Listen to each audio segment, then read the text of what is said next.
만나서 반갑습니다.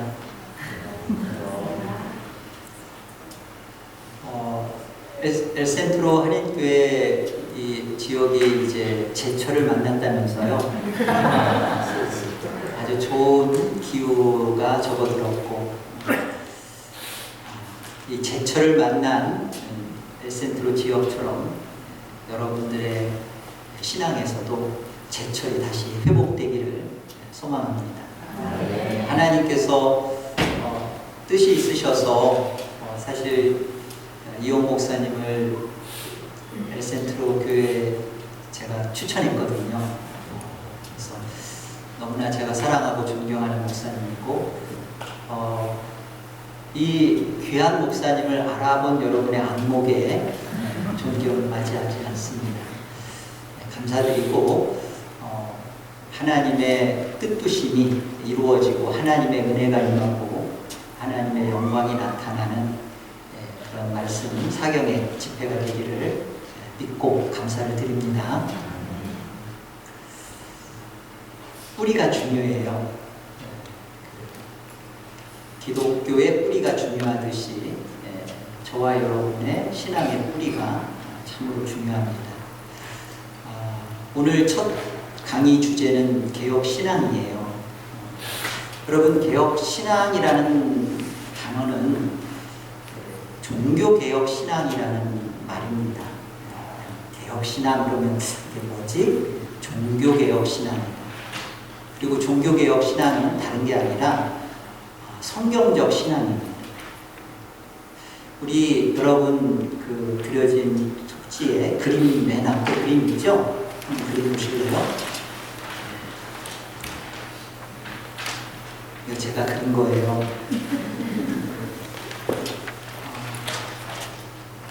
교회는 구약의 이스라엘로 나타납니다.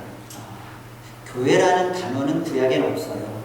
그러나 하나님께서 교회를 말씀하실 때는 이스라엘을 그림으로 그려서 한 나라를 만들어 가시면서 공동체죠. 그래서 교회를 설명하십니다. 신약에 들어서 교회라는 단어를, 에클레시아라는 단어를 제일 먼저 쓰신 분이 누구죠? 마태복음 16장과 18장에 나타나는 예수님이십니다. 예수님이 교회라는 단어를 처음으로 쓰셨어요. 그러면서 바요나 시모나 네가 복이 있도다. 그러면서 너의 그 신앙 고백 위에 그 주님의 교회죠. 주님의 교회를 세우겠다. 그러니까 베드로의 교회가 아니라 누구의 교회예요? 예수님의 교회입니다. 십자가 위에 세워지는 예수님의 교회를 주님은 내 교회, 주님의 교회라고 말씀하셨고요.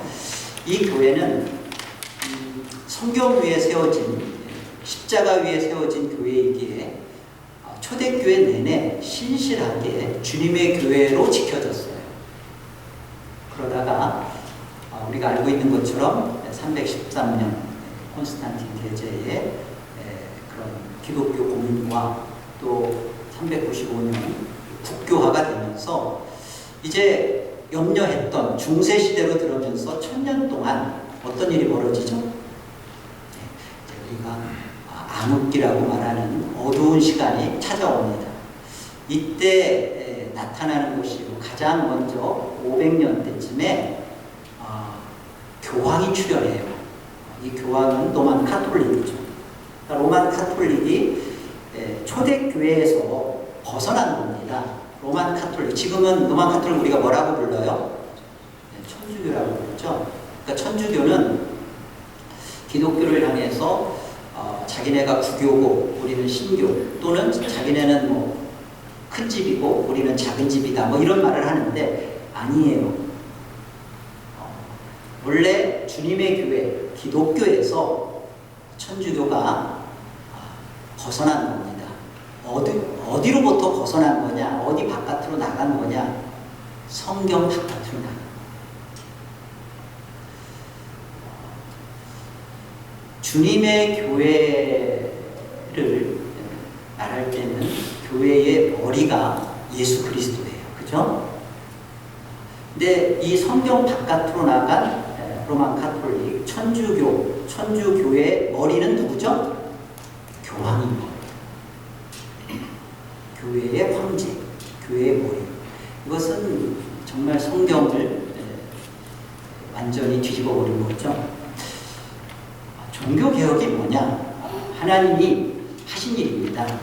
루터가 종교개혁을 한 게 아니라 하나님께서 이미 루터의 종교개혁이 있기 전 100년 전 또는 200년 전부터 존 위클리프나 사브라놀라나 존 후스를 통해서 성경을 번역시켰어요.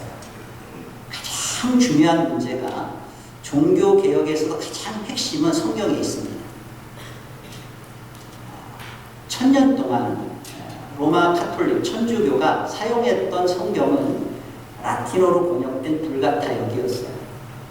그러니까 일반인들은 읽어도 모르고 또 사제, 신부라고 하는 그들도 이 성경을 읽고 해석하고 그러지를 못했어요. 돈 주고 그런 신부, 사제 이런 것들을 샀기 때문에 성경 자체를 해석하거나 읽지를 않았습니다. 미사라고 하는 것은 그냥 제사였거든요.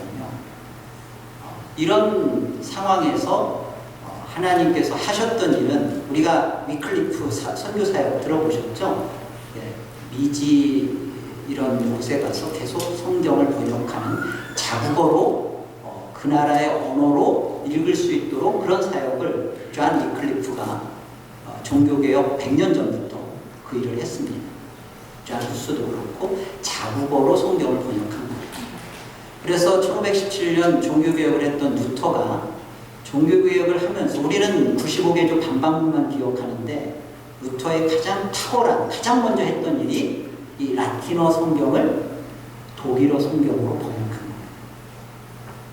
그래서 그 성경을 통하여서 하나님이 성경 속에 담아놓으신 하나님의 신앙이 무엇인지를 정확하게 성도들이 파악하고 듣도록 그 일을 하셨습니다.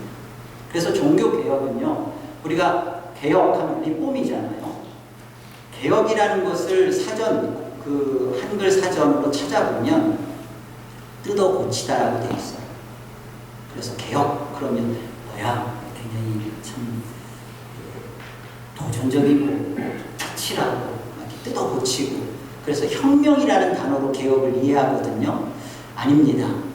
개혁은 성경 바깥으로 나갔던 그런 데서 원래의 폼, 리폼, 원래의 폼으로 돌아가자는 겁니다. 그 원래의 폼이 뭐예요? 성경으로. 본질로 다시 가자. 원래를 회복하자. 이게 리폼입니다. 뜯어 고치자가 아니에요. 그래서 성경적 신앙, 그 신앙으로 우리가 다시 원천으로 가자. 그게 리폼입니다. 그게 개혁 신앙인 거예요.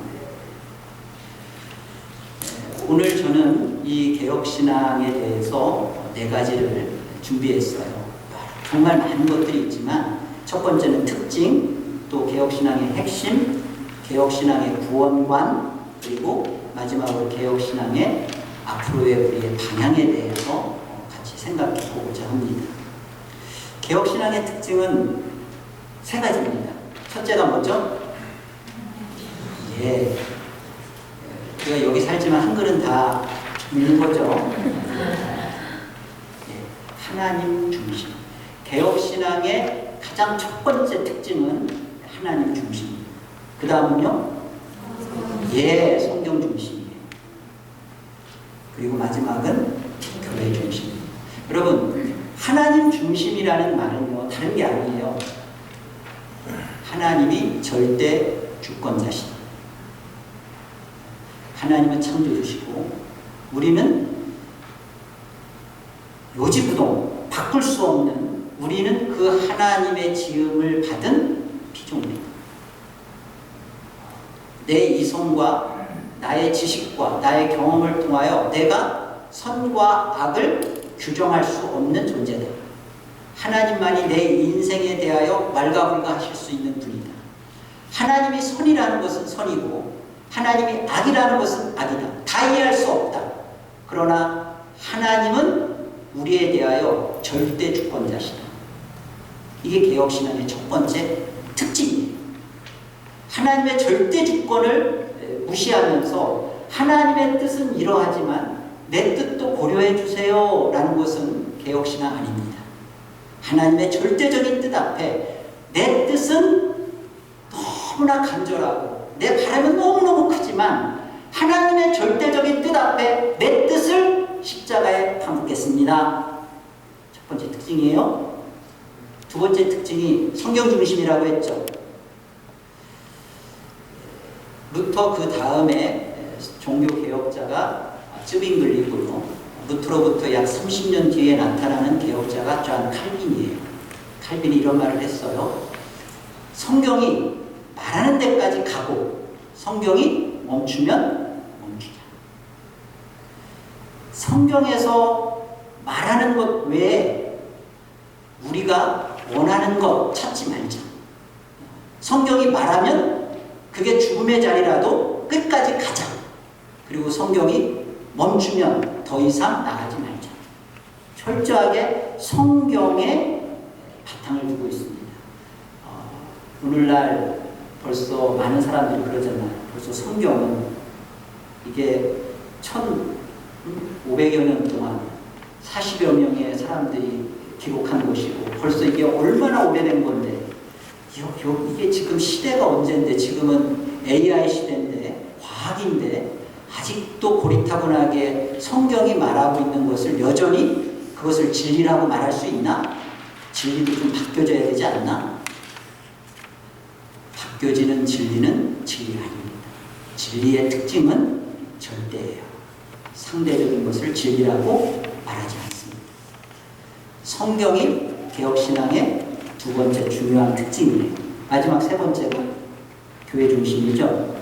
이 교회 중심이라는 말을 여러분 교회 와서 교육관에 목사님 사택도 있고 그러니까 교회 와서 라면 끓여 먹고 밥 먹고 그러면 교회 중심인가? 아니에요. 교회 와서 머무는 시간이 많으면 교회 중심이 아니라 하나님은 이 지상에 부족한 교회를 통하여서 완전한 것으로 추구해 간다는 거예요. 교회를 통해서. 이런 말 하는 분 있죠. 나는 예수님은 너무 좋아. 근데 교회는 싫어. 교회 가면 난 저 사람이 싫고 우리 교회에 9시 예배 있고 한 10시 반 예배가 있으면 참 좋겠는데 저 사람 9시 오면 난 10시 반에 오고 저 사람 10시 반에 오면 난 9시에 오고 그러면 좋겠는데 사람이 불편해서 교회는 불완전한 모습이 있다는 건 맞아요. 교회는요 불완전합니다. 지상의 교회는 완전하지 않아요. 그런데 개혁신앙의 특징은 하나님께서 이 불완전하고 이 가시적인 교회가 하나님 앞에 온전하지 못해도 하나님은 이 불완전한 교회를 통하여 완전한 거룩으로 만들어 가시는 하나님이라는 거예요. 그래서 불완전한 우리를 하나님은 교회를 통하여 완전으로 이끌어 가시는구나. 그것을 따라가면 교회의 신앙에 집중하며 교회를 통하여 완성되어져 가는 것, 이게 개혁신앙의 세 번째 특징입니다. 개혁신앙의 두 번째 핵심, 개혁신앙의 핵심은요, 이 파이브 솔라인데 기억할 것은 가장 여기서 계속 반복되는 단어가 뭐죠? 네, 오직 보이세요? 오직 첫 번째 뭐죠? 오직 성경. 두 번째, 오직 그리스도. 세 번째, 오직 은혜. 네 번째, 오직 믿음. 다섯 번째 뭐예요? 네. 오직 성경이어야 되는 이유는 분명해요. 왜냐? 우리는 그 루터의 종교개혁의 이유가 면제부? 정확한 의미로 말하면 면벌부예요. 그 면제부 판매 때문에 종교개혁이 있었겠구나 생각하는데 아닙니다. 종교개혁의 강력한 가장 시발점, 핵심은 사제주의였습니다. 사제주의의 특징은 뭐냐? 사제가 하나님과 성도 사이에 중매자가 돼서 사제를 통해서만 하나님께 갈 수 있도록 그렇게 형성화시킨 거예요. 그러니까 가장 거기에서 걸렸던 게 뭐냐면 성경을 사제들이 갖고 있었고 사제들이 성경을 몰랐고 성경을 일반 성도들한테 주지를 않았어요. 근데 하나님께서 종교개혁을 하신 하나님께서 하신 일이 뭐예요? 성경을 되찾아주셨죠. 여러분, 종교개혁은 다른 거 아닙니다. 성경을 하나님께서 찾아주신 거예요. 그래서 성경을 통하여서 읽고 자국어로 읽도록 하나님은 또 구텐베르크를 통하여 인쇄술까지 해가지고 성경을 보급시켰잖아요.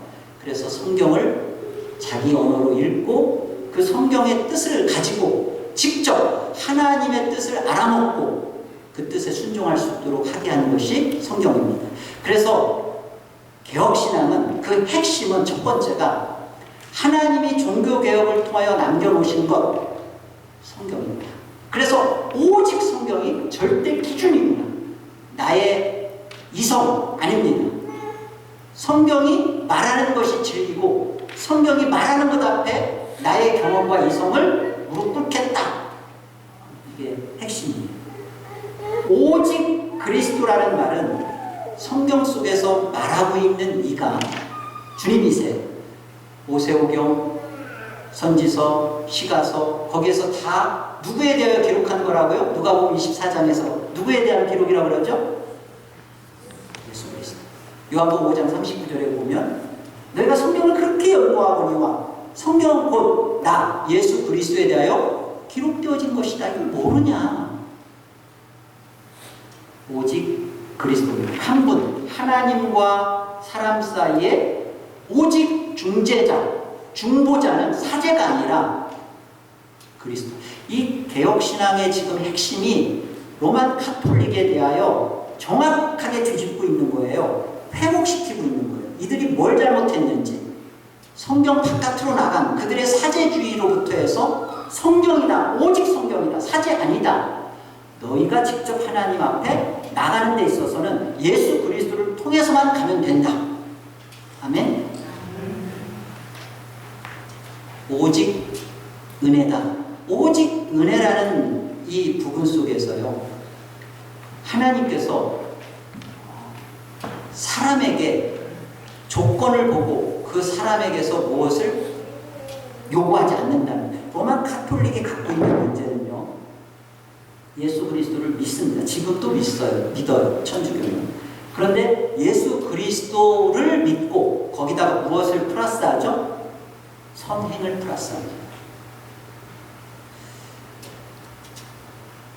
그리고 그들이 토마스나 안나스나 이런 이들에 대해서 숭배를 해요. 왜 그럴까요? 베드로는, 토마스는 하나님 앞에 구원의 점수가 100점이라고 한다면 로마 카톨릭의 해석은요, 베드로는 한 120점을 갖고 있고요, 안나스는 한 110점을 갖고 있고요. 그래서 보세요. 내가 구원신앙을 열심히 하고 예수를 믿었어. 그런데 내가 한 70점밖에 신앙이 구원을 얻는데 70점밖에 안 돼. 그럼 이제 방법이 뭐예요? 네, 잉여공론. 토마스나 베드로는 100점에서 잉여 10점, 20점이 남잖아요. 그러니까 그들을 숭배하면 그들에게 남는 잉여, 그 공로가 내가 그들을 숭배함으로 나한테 보태진다라고 가르치는 겁니다. 로마 카톨릭, 지금의 천주교가. 그것에 대해서 아니다. 오직 은혜다. 예수 그리스도의 십자가의 공로로 하나님은 구원에 있어서 오직 은혜만 시행하신다. 보태질 거 없다. 선행이 구원에 보태지지 않는다. 오직 은혜다. 아시겠죠? 오직 믿음이다. 오직 믿음이 말씀하고 있는 것은요,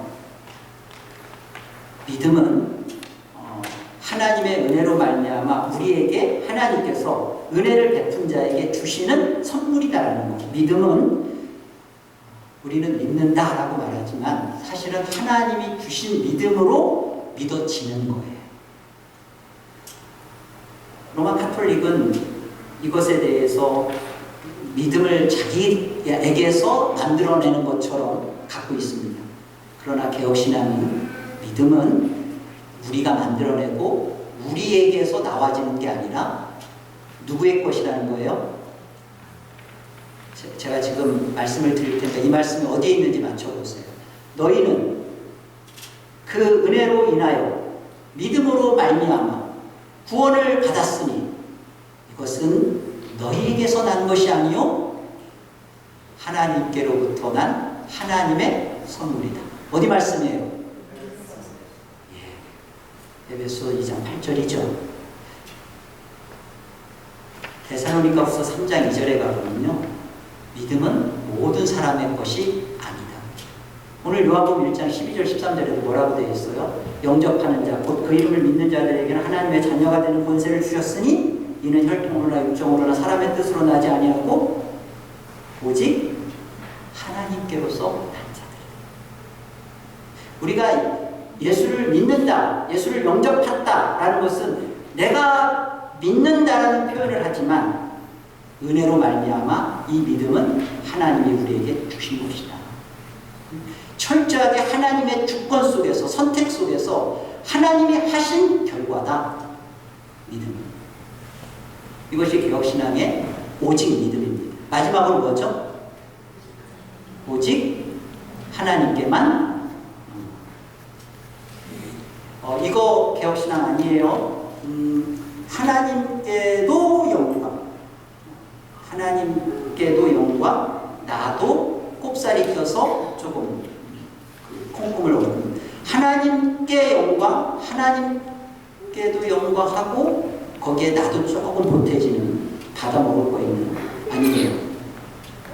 오직 하나님께 다 뭐죠? 하나님께 도만,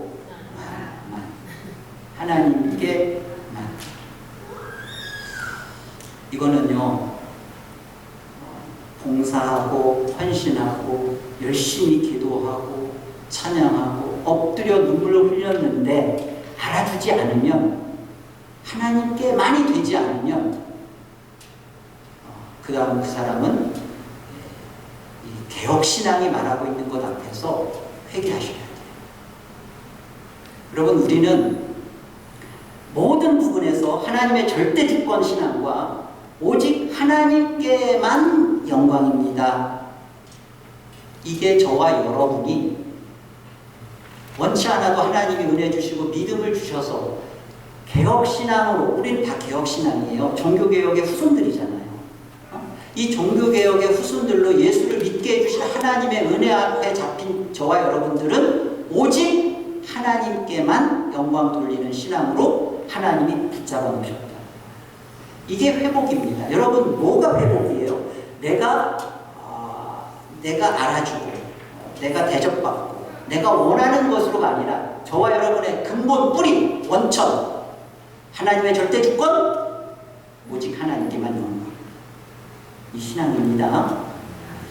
중요한 것은 이제 개혁신앙의 구원관을 살펴보고자 합니다. 여러분, 개혁신앙의 구원관은 이 칼빈의 튤립이에요. TULIP 해가지고 이 앞글자를 타서 이루어지는 5가지인데, 첫 번째가 뭐죠? 전적. 여러분, 전적 타락이라는 말을 이걸 받아들이기 힘들어하는 사람들의 이런 질문이 있어요. 무슨 말이냐? 우리는 길 가다가 그 홈리스를 보면 마음에 그 좀 안쓰러운 마음이 들어서 돈도 건네고, 어떤 분은 홈리스한테 주려고 1불짜리, 5불짜리를 차에다가 이렇게 준비해 놓고 다니시는 분도 있어요.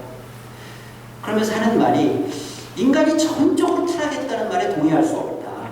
인간은 선행도 하고 구제도 하고 그리고 희생도 하고. 우리 할아버지 강재구 소령님 같은 경우는, 제가 강씨니까 그냥 하는 거예요. 그 수류탄을 끌어안고 자포가면서 다른 사람들을 살리기도 하고. 그런데 인간이 전적으로 타락했다니 안 받아들여진다. 사람의 생각입니다. 개혁신앙에서 말하는 이 전적 타락, 전적 무능은 무슨 말이냐면 깊이를 말하는 게 아니에요. 심도를 말하는 게 아니라 범위, 전 영역의 넓이를 말하는 겁니다. 하나님이 보실 때 이런 거예요. 하나님은 거룩하시고 완전하신 분이죠.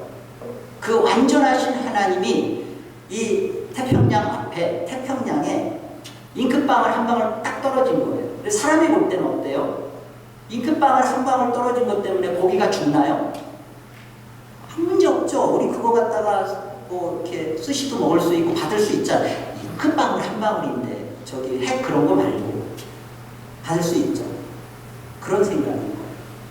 하나님은 전 영역에서 하나님이 보실 때 하나님이 보시는 눈에서 인간은 하나님이 원하는 선을 행할 수 없는 존재라는 거예요. 본성이 선을 행하는데 그 선을 행하는 그 속에 자기가 숨어 있다는 거예요. 뭐 크든 작든 간에 이미 본성이 타락했기 때문에 충성하고 목회자가, 선교사가, 찬양 인도자가 조건 없이 충성하고 그랬는데 한마디 다 저를 위해서 하는 거야 라는 말 한마디에 그냥 넘어지잖아요. 순수할 수가 없어요. 근데 하나님이 보실 때 그런 완전한 타락이다. 하나님이 보시기에 그런 부분에서 무능하다라고 보는 겁니다. 그래서 인간이 어떤 부분에서 선이 좀 나타난다고 해서 전적 타락이 아니다라고 말할 수 없다는 거예요. 두 번째는 무조건적인 선택인데요. 이 무조건적인 선택은 다른 게 아닙니다. 조건을 하나님만이 갖고 있다는 거예요. 무조건. 하나님이 그 구원을 자기 백성을 결정함에 있어서 그 결정을 받는 사람에게서의 조건은 찾는 게 아니라 하나님에게서만 조건을 갖고 있는 거예요. 사람에게는 조건 없습니다. 하나님은 사람에게서 어떠한 자격과 기준을 두지 않는 하나님의 일방적인 조건. 근데 그 일방적인 조건은 하나님의 기뻐하심, 선하심, 원하심. 하나님의 일방적인 선택은 요 세 가지입니다. 하나님의 기뻐하심, 선하심, 또 하나님의 간절한 원하심. 그러니까 사람에게서 나 구원받고 싶어요, 하나님. 그런다고 구원되어지는 문제가 서운하지만 아니에요. 저와 여러분이 이런 생각을 하셔야 돼요. 나는 예수가 왜 믿어지지? 나는 지금 하나님 앞에 구원을 받았다고 합니다. 도대체 이 구원은 왜 받은 거지? 내가 그때 엄마 따라서 교회 왔다 갔다 하고 그런 게 하나님이 기억이 하셨나? 내가 지금 그래도 이 어려운 이곳에서 끝까지 하나님을 붙잡고 있어서 이런 것이 구원이 되나? 아닙니다. 우리의 어떤 모습을 하나님은 보고 구원을 정하지 않으셨어요.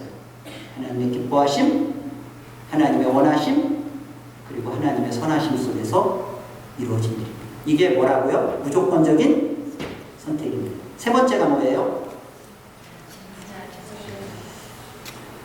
이 제한 숙제라는 것에 대해서 개혁신앙의 구원관이 가장 많이 도전을 받아요. 여러분, 이 개혁신앙은 이런 겁니다. 우리는 성부 하나님, 성자 하나님, 성령 하나님이 같이 우리의 구원을 하나님께서 계획하시고 그 하나님께서 또 실행하시고 그 하나님께서 또 우리의 구원을 이루시고 그렇게 믿죠? 먼저 우리의 구원을 계획하시고 생각하시고 그 방법을 정하신 이가 아버지 하나님이세요. 그러니까 성부 하나님이세요. 자, 생각해 보세요. 성부 하나님이 우리를 구원하겠다. 자기 백성을 구원하기로 했다. 10,000명, 지금 여기에 기록된 것처럼 이건 가상적인 숫자예요. 하나님이 우리한테 10,000명 구원하겠다는 게 아니라 그냥 쉽게 10,000명을 하나님이 구원해야지 계획하셨어요. 그런데 제한 숙제를 받아들이지 않는 사람들의 생각 속에는 이런 거예요. 하나님이 10,000명을 구원했는데 예수님이 몸을 입고 이 땅에 와서 사시고 십자가에 죽을 때 예수님이 10,000명보다 좀 더 많이, 이왕 쓸 거 그냥 배로 쓸까요? 한 20,000명 더 쓸까요? 한 50,000명? 하여튼 20,000명을 위해서 예수님이 십자가에, 아니면 전 인류를 위해서 십자가에, 그래요, 돌아가셨다. 그런데 성령 하나님께서 예수님이 십자가에 죽으시고 부활하신 다음에 보내심을 받은 오순절 성령 하나님께서 이 구원을 실효화시키고 적용시키는 데 있어서 너무 많아. 아버지는 10,000명이었고 아들은 한 20,000명을 위해서 십자가에 죽었지만 이게 어떻게 이렇게 애쓰고 했는데 보니까 15,000명 됐다. 144,000명이 됐다. 아닙니다. 성부 하나님이 10,000명을 구원하기로 계획하셨으면 아들 하나님은 십자가에서, 사실은 그 십자가에 흘린 피는 전 인류를 다 구원하고도 남을 능력의 거룩한 오염이에요. 그러나 그 피의 효력을 입고 구원 역사가 벌어지는 것은 만명입니다. 한정이에요. 그리고 그 일에 대하여 끝까지 그 믿음의 역사가 나타나도록, 예수를 실제로 믿고 고백하고 구원받아지도록 성령 하나님께서 끝까지 그 구원을 실효화시키고 적용시키는 이의 숫자는 정확하게 몇 명이에요? 10,000명. 여러분, 저와 여러분들이 개혁신앙을 하면서 그러한가 과연 성경이 그렇게 가르쳐주구나. 예, 우리가 믿고 있는 개혁교회의 표준 문서인 웨스트민스터 신앙고백 제3장 영원한 작정을 여러분이 딱 펼쳐서 1항 읽어보면 이렇게 되어 있어요. 하나님께서 영원한 작정을 하실 때, 창조 역사가 있기 전에 하나님이 구원의 백성 수를 정하실 때, 천사와 자기 백성의 구원의 수를 정하셨을 때 이미 역사 안에서 한 명도 더하거나 뺄 수 없도록 정하셨대요. 이미 창세전에, 에베소서 1장 4절 말씀처럼 창세전에 그리스도 안에서 너희를 택하사, 그러니까 그리스도 안에서 예정, 선택이 벌어질 때요, 이미 하나님은 구원할 자기 백성의 수를 정하셨다, 안 정하셨다? 예, 그 수가 10,000명이면 10,000명, 100,000명이면 100,000명, 그 수를 정하셨다. 그 수가 역사 속에서 한 명이라도 더해지거나 빼질 수 없다.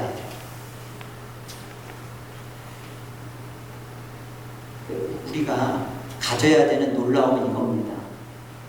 우리가 예수의 십자가 앞에 믿어지는 역사, 예수의 십자가 앞에 내 죄가 보여진다는 것이, 이게 도대체 어떤 하나님의 은혜인가를 여러분 기억하셔야 돼요. 예정은 다른 게 아니에요. 예정은 많은 사람들이 생각하는 것처럼 창세전에, 그러니까 천지창조가 있기 전부터 하나님이 나를 예정했단 말이지, 그럼 그 예정을 믿으려면 하나님이 나를 환상 중에, 아니면 믿음 가운데 끌고 가서 그래 봐라, 어린 양의 생명책에 네 이름 이렇게 기록되어 있다, 이렇게 보여줘야 되나? 이게 예정을 확신하는 건가? 아닙니다. 예정은 그렇게 확신하는 거 아니에요. 잔 칼빈이 썼던 기독교 강요를 보면요, 예정은요, 구원의 과정, 서정 속에서 중생, 회심, 소명, 칭의, 성화, 영화까지 다 다루고, 기도까지 다루고, 그리고 예정을 다루고. 이 말이 뭔 소리죠? 예정은 십자가 앞에서 자기 죄를 발견하고 깨달은 자가, 나는 이 십자가 앞에 이 죄라는 것을 어떻게 알게 되었지? 이게 죄라는 것 앞에 지옥 갈 영원한 심판받을 존재라는 것을 나는 도대체 어떻게 믿게 됐지? 이건 도대체 내 이성에서는 믿을 수 없는 문제인데 나는 이걸 왜 믿지? 아니 이게 왜 믿는단 말이야? 나는 이게 왜 내 안에서 이게 인정이 되지? 예수님이 내 죄 때문에 저주를 받고 영원히 심판받고 지옥의 그 고통을 담당하셨다는 것이, 나는 이 사실이 왜 받아들여지지? 왜 믿지? 왜 이것이 내 것이라고 받아들여지지? 여기로부터 예정은 거슬러 가는 거예요. 그것이 받아들여지는 것이 고백되어지는 거예요. 아하, 하나님의 결정하심, 선택하심, 예정이 없고서는 나는 도저히 이 사실을 나의 이성으로는, 나의 경험으로는 믿을 수 있는 내용이 아니구나. 예정은 이런 겁니다. 십자가 앞에서 내 죄를 본 자가 예정을 만나는 거예요. 아멘입니다. 넷째는요, 그렇기 때문에 거부할 수 없는 은혜입니다. 조금 더 신학적 표현은 불가항력적 은혜라고 표현해요. 뭐라고요? 내가 밀쳐내는, 내 힘으로는 밀어낼 수가 없는 거예요. 뭐가? 하나님의 파도처럼 밀려 들어오는 그 샌디에고 그죠? 물이 파도가 쉼없이 들어오잖아요. 여러분이 그만 오지마 그런다고 이게 멈추나요? 하나님이 예정한 자, 하나님이 제한 속지 안에서 결정한 자는 이미 하나님께서 그를 구원하기로 결정하셨기 때문에 나 하나님 구원받기 싫어요. 저 여러분이 그런 거 원치 않아요. 그런 거 생각했잖아요. 구원의 확신만 생각하지. 하나님 나 진짜 구원받기 싫어요. 그런데도 하나님이 나를 구원 속으로 밀고 들어오는 거예요. 하나님이 아니야. 나는 너 없이는 안 돼. 나는 너를 위해서 죽었어. 라는 그 믿음으로 내 안에 밀고 들어오는 은혜. 나는 하나님 앞에 연약하고 범죄하고 실수하고 넘어지고 똑같은 죄를 또 짓고 도대체 내 자신을 볼 때는 이러고도 과연 구원받은 자가 맞나 싶은 혐오감과 환멸감이 들어서 미칠 지경인데 개혁신앙의 구원과는 뭐라고요? 불가항력적 은혜라. 하나님이 이런 나와 상관없이 하나님이 밀치고 내 안에 꿰뚫고 들어오는 은혜라고요. 그게 무슨 은혜라고요? 거부할 수 없는 불가항력적 은혜. 그런 자이기 때문에 그런 자를 위하여 마지막이 뭐예요? 성도의 견인이죠. 여러분, 성도의 견인은 이 견인이라는 말은 우리가 쉽게 말하는 이렇게 차 사고 나면 차가 와서 이렇게 견인해가는 견인을 말하는 거 아닙니다. 그런 견인이 아니라 구들견 참을인이에요. 그러니까 고난과 역경과 환난과 또 신앙의 그 믿음이 흔들리고 구원이 흔들릴 때 이때 그것이 흔들려지지 않도록 굳게 그리고 인내할 수 있도록 한다는 게 성도의 견인이에요. 얼핏 보면 어떻게 들려요? 그러니까 결국은 사람이 하는 거네. 사람이 믿는 거고 사람이 버티는 거고 사람이 간다. 아닙니다. 하나님이 선택하고 결정한 자, 하나님이 제한 속죄로 구원하고 거부할 수 없는 은혜로 밀치고 들어오는 그 자에게 하나님이 인내케 하신다. 끝까지 환난과 고난과 역경에서 이 속에서 비명을 터뜨리고 죽고 싶고 절망스럽죠. 그러나 자폭하지 않게 하시면서 감당하게 하시면서 끝까지 하나님이 구원하신 하나님의 구원을 하나님이 그 사랑을 함께하면서 그 사랑을 통하여 하나님이 그에게 주셨던 구원을 하나님이 기필코 반드시 마침내 틀림없이 완성해내신다. 그게 뭐라고요? 성도의 견인. 여기에 개혁신앙의 구원을 설명하는 것이고 저와 여러분의 구원은 여기에 들어가 있는 거예요. 우리의 어떠함이 아니라 하나님이 어떠하신 분이고 그 하나님의 어떠하심에 나의 구원은 달려있구나. 하나님이 나를 은혜로 보시고 그 하나님이 나를 결정하셨으면 그 하나님은 나를 책임져 주시는구나. 그렇기에 오늘 우리는 하나님 앞에 나와서 이 모습 이대로 하나님 앞에 은혜를 간구하는 거예요. 이제 마지막으로 개혁신앙의 앞으로의 우리의 방향에 대해서 이렇게 우리의 개혁신앙의 특징이 뭐였어요? 세 가지? 하나님 중심, 성경 중심, 교회 중심. 너무나 여러분들 귀담고 있어서 감사합니다. 파이브 솔라, 또 튤립. 이런 것 가운데 우리가 이제 앞으로 신앙을 하는 데 있어서 어떻게 해야 되나, 앞으로의 이런 하나님이 나의 구원을 책임지시고 그런 구원에 사로잡혀 있고 내가 그런 구원을 받은 자라면, 그래, 이제 나의 신앙은 어떻게 해야 되는가? 중요하죠. 여러분, 중요합니다. 예수 그리스도 포도나무 안에 가지로 붙어있는 자는 가지가 열매를 달고 있지만 가지가 맺는 게 아니라 나무로부터 나무 거거든요. 예수 그리스도, 포도나무 대신 예수 그리스도의 생명으로 가진 우리에게 달리는 거예요.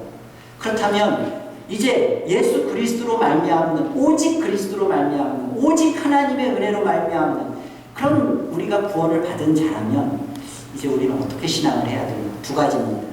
제가 제안드리고 싶고 개혁신앙이 말하는 건 두 가지. 첫째, 다 같이요 읽어볼까요?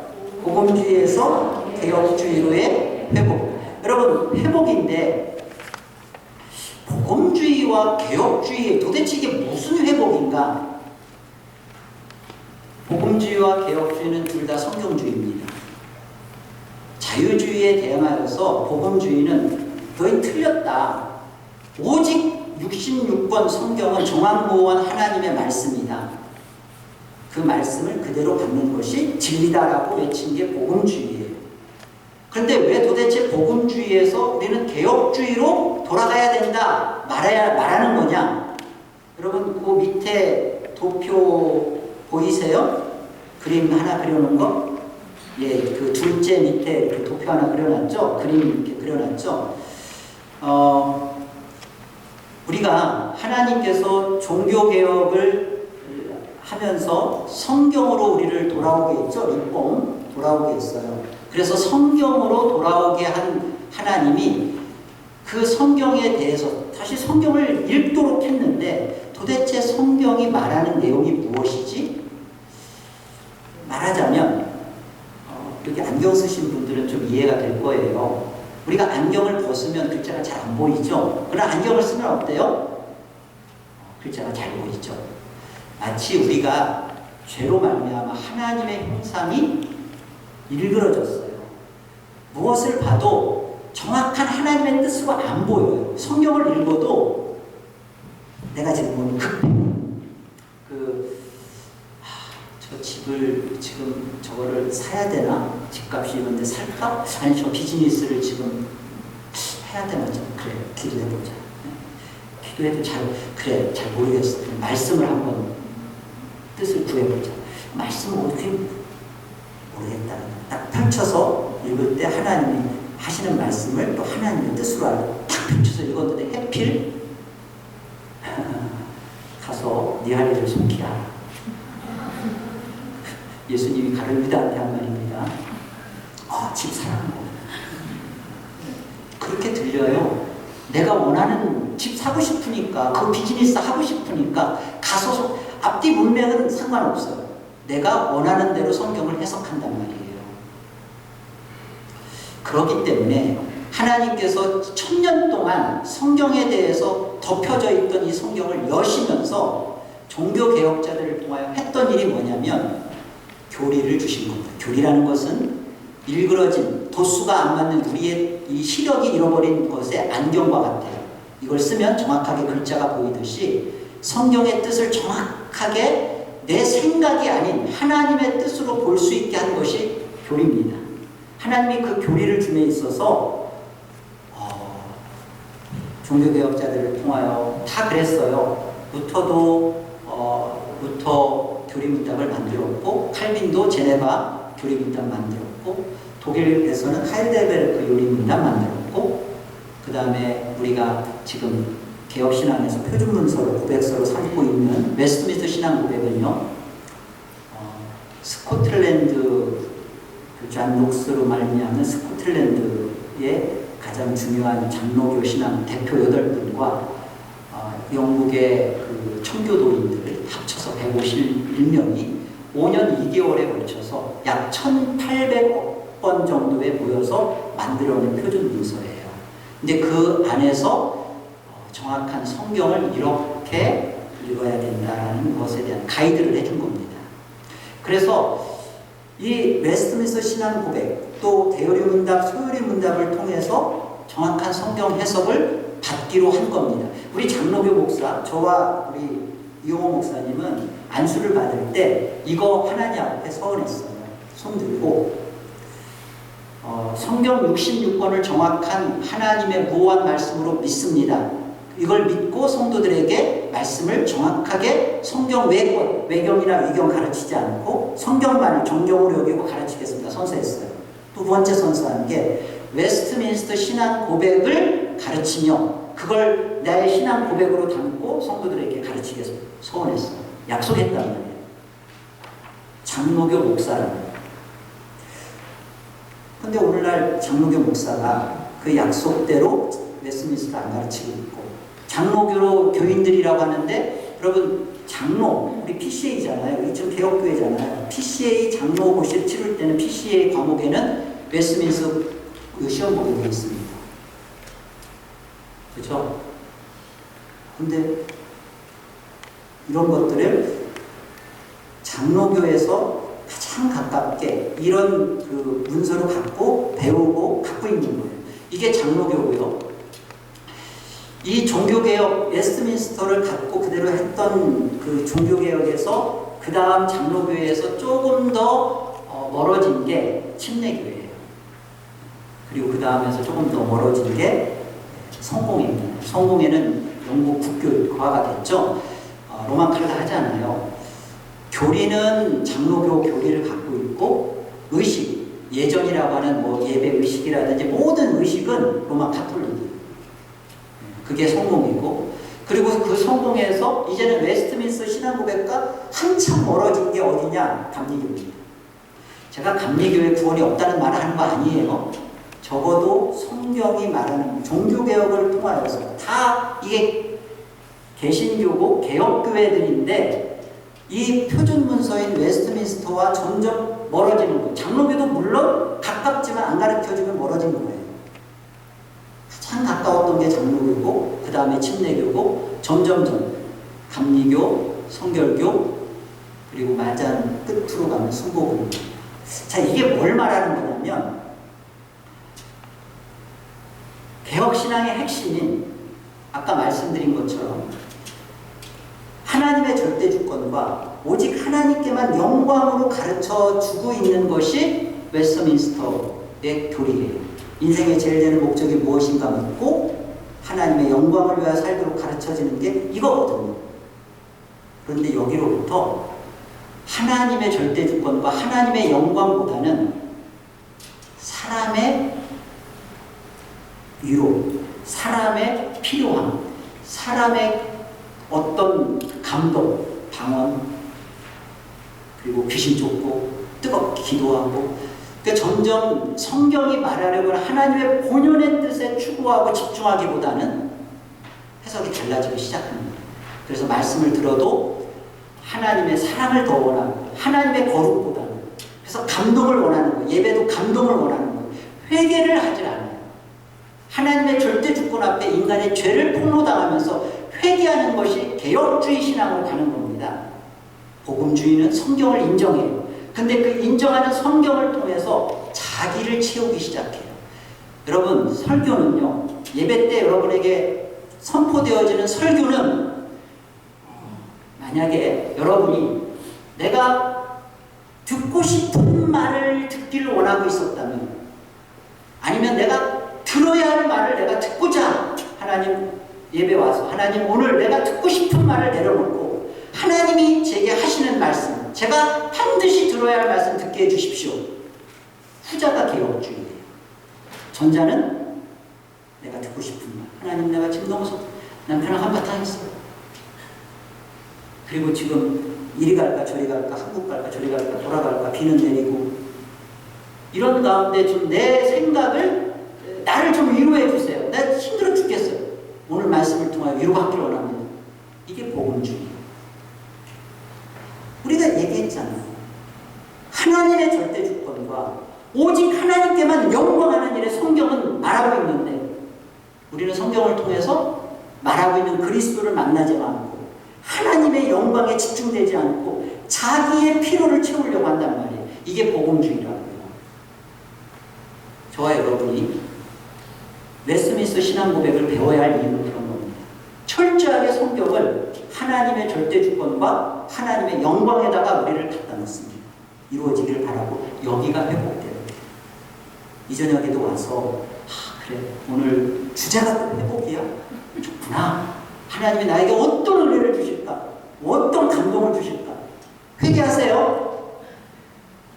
여러분이 하나님을 위하여 있는 것이지, 그죠? 하나님이 여러분을 위해 있지 않습니다. 이것부터가 부대끼죠. 그게 복음주의다. 하나님의 영광과 하나님의 이름과 거룩을 위하여 나는 하나님이 예정한 자고, 그래서 나는 나의 필요를 위해서 사는 것보다는 하나님의 기쁨과 영광과 하나님의 속상함 때문에 죄와 싸우고 하나님의 영광 때문에 교회를 사랑하고 하나님 나라를 이뤄가는, 와, 내가 하나님의 구원받은 백성이구나, 그렇게 확인하는, 하나님을 위하여 살아가는 것. 두 번째가 뭐죠? 성도의 거룩한 삶으로의 회복입니다. 이것은 오늘 좀 전에 우리가 시작하기 전에 읽었던 로마서 12장 1, 2절 말씀인데요. 성도의 거룩한 삶으로의 회복은 윤리와 도덕적 생활 이런 걸 그렇게 깨끗하게 사는 성결한 삶을 말하는 게 아니라 참된 예배자가 되는 것. 여러분, 구약에서는 살아있는 짐승을 죽였죠. 죽여서 하나님 앞에 이것을 제물로 가지고 갔잖아요. 이것은 구약의 예배였습니다. 이 예배는 이제 다시 오실 예수 그리스도의 십자가의 죽음을 바라보면서 그 죽음 앞에 내가 이 제물과 같이 죽어야 할 자인데 그리스도가 나를 대신하여 죽습니다라는 것을 고백하는 거예요. 그러나 자 보세요. 신약의 제사는 이제 예수 그리스도가 십자가에 오셔서 죽으셨습니다. 그때 예수님만 죽으셨나요? 아니에요. 여러분 세례 받으셨죠? 세례 받을 때 우리 안에 고백되어지는 게 그겁니다. 나는 예수와 함께 죽었습니다. 나는 예수와 함께 다시 연합하여 살아났습니다. 그래서 이제는 나를 위하여 살지 않습니다. 살아도 주를 위하여, 죽어도 주를 위하여, 사나 죽으나 나는 오직 주의 것입니다 라고 고백하는 것이 진짜 세례예요. 그게 성령 세례가 우리가 가지고 있는 것인데, 이 세례 속에서 고백되어지는 게 그거예요. 이제 우리는 이 예배라는 것은 예수 그리스도와 함께 2000년 전에 이미 믿음으로 연합하여 내가 죽었기 때문에 이제 죽은 우리를 로마서 12장 1, 2절이 너희 몸을 거룩한 산 제물로 드리라고 하잖아요. Living sacrifice. 그냥 구약처럼 짐승 너 죽어 이렇게 죽여서 드리는 게 아니라 살아있어요. 우리는 살아있어요. 그러나 예수와 함께 죽어서 살아있는 우리 안에 이 시대를 쫓아가고 싶고, 이 시대의 정욕을 추구하고 싶고, 이 시대에 내 이성을 합리화시키고, 교회에서도 내 목소리를 내고 싶고, 여러분 여기에서 너희 몸을 거룩한 산제물로 드리라는 겁니다. 예수와 함께 죽었고 너의 지금 다시 살고 있는 이 생명은 예수 그리스도의 부활의 생명으로 살고 있는 것이다. 하늘로 살고 있는 것이다. 그러니까 세상의 가치관과 인간적 사고방식으로 그렇게 예배하지 말고, 그렇게 신앙생활하지 말고, 하나님 중심적으로 예수 그리스도가 했던 사고방식대로, 예수 그리스도의 행하신 대로 그렇게 하나님 앞에 분별하고 기쁘고 선하고 온전하신 뜻인지 무엇인지를 깨달아가면서 하나님 앞에 내놓으라는 거예요. 이게 거룩한 산제물입니다. 우리가 그런 신앙생활을 개혁주의가 해나가야 되는 거. 마지막으로 마치는 질문 제가 읽고 여러분 답해보세요. 우리가 어떻게 개혁신앙, 회복된 성경적 신앙을 해나갈 수 있을까요? 다 같이요. 하나님의 뜻을 믿으면서 은혜의 사 말씀 기도 성례 고난 성도의 교제를 통해 오직 하나님께만 영광을 돌리는 앞뒤는 알아요. 하나님의 절대 주권, 오직 하나님께만 영광. 아시죠? 그렇다면 이 사이를 메꿔주면서 우리가 회복되어지는, 날마다 회복되어지는 신앙생활을 할 수 있도록 하나님이 우리에게 주신 은혜의 수단이 있습니다. means of grace. 말씀, 기도, 성례, 그리고 구원받은 하나님의 자녀에게만 하나님이 주시는 고난입니다. 고난이 있어요. 그리고 성도의 교제가 있습니다. 이것을 통해서 오직 하나님께만 영광 돌려가는 것이, 우리가 하나님이 우리에게 성경을 주셨고 되찾아 주셨고, 그리고 이 성경을 바르게 해석하면서 하나님의 영광과 그 나라를 위해서 살 수 있게 된 저와 여러분에게 주시는 하늘의 복된 위로와 회복을 받은 멜센트로 한인교회 성도 여러분, 하나님의 영광을 위하여서 멋진 신앙생활 해나가시기를 주의 이름으로